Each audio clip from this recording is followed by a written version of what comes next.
What's up, guys? Welcome back to Bible Fun to Dunce. Today we're in Job chapter 27. Let's get started. Okay, Job chapter 27, Job is continuing his long discourse to Bildad. Now, remember, Bildad's shortest comments get Job's longest response. Now, we talked about this a little bit earlier. We talked about what does the word discourse mean? And Jax, what does it mean?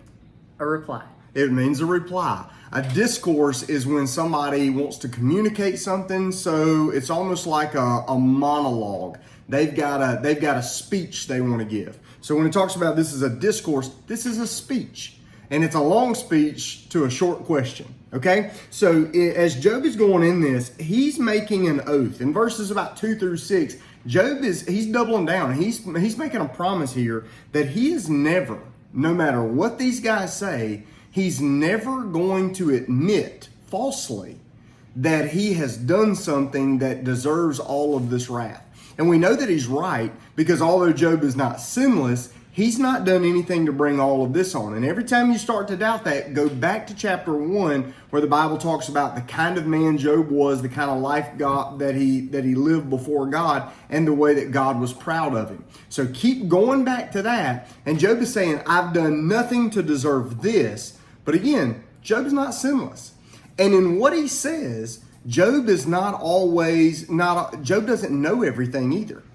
A lot of what he says in this chapter in particular sounds like a lot of what his buddies have said. Now, they're just kind of seeing it from different angles, but they're all showing that they don't know the full picture yet. What's bigger happening here is that Job is starting to see his friends not as friends. So in verse 7, he says, May my enemy be like the wicked, and he who rises up against me like the unrighteous. Job says his friends are acting like his enemies. And he's talking about how the fact that these guys are throwing accusations in him like they're attacking him. Job is also going to give us a good bit of perspective here. Jax, what was your takeaway in this? Because that's where the perspective comes from. Okay, so my takeaway, basically, Job's friends, they're talking about how the wicked, they're going to get what they deserve, and they're going to receive a bunch of terrible things. And so Job is agreeing with them, but Job is looking at everything on an eternal sort of view, and his friends are just looking at their regular earthly lives. And so Job, he starts to talk about eternity as a place, and what he means by that is the afterlife. And so in verses 21 through 23, it says, the east wind carries him away. It's talking about the guy he's using as a metaphor. And he is gone. It sweeps him into eternity. For God shall hurl at him unsparingly. He longs to flee from God. Everyone will cheer at his death and boo him into eternity.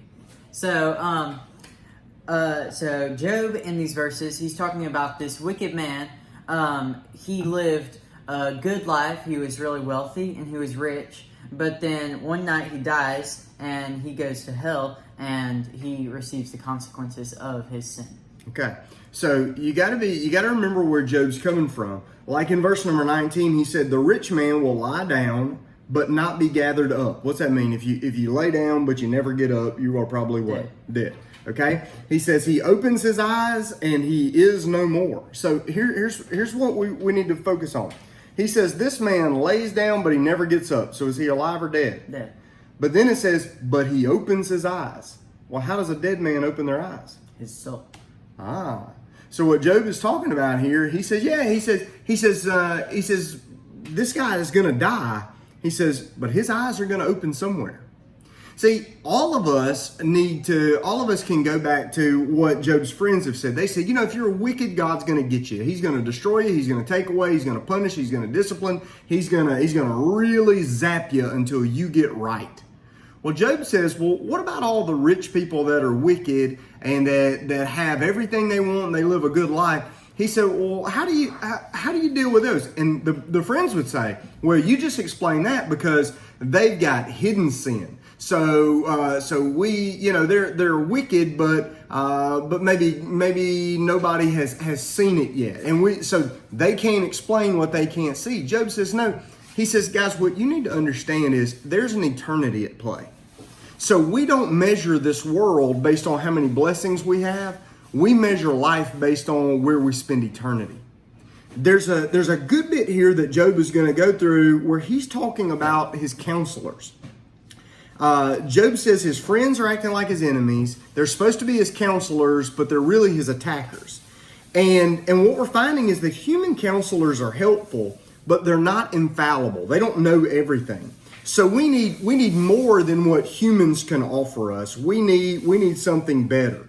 And that better comes through Jesus.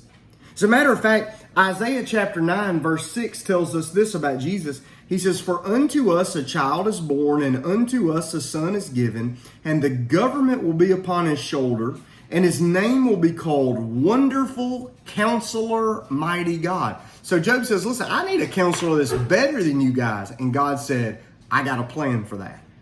Job is even saying, I need a counselor that knows more than you guys because you guys don't see the whole picture. Well, the New Testament, Colossians chapter number 2, verse 3 says this, that in Christ Jesus, in whom are hidden all the treasures of wisdom and knowledge. Way back in the book of Job, Job is recognizing his need for more than what this world can offer. And God, through the whole thing, has got a plan. And he's saying, hey, son, you hold on. I got a plan for that. That plan finds its fulfillment in who? Jesus. In Jesus. That's exactly right. So as we read, let's keep our minds on focusing on how do we see Jesus as the answer for suffering. All right? We'll keep reading and we'll see you tomorrow. Bye.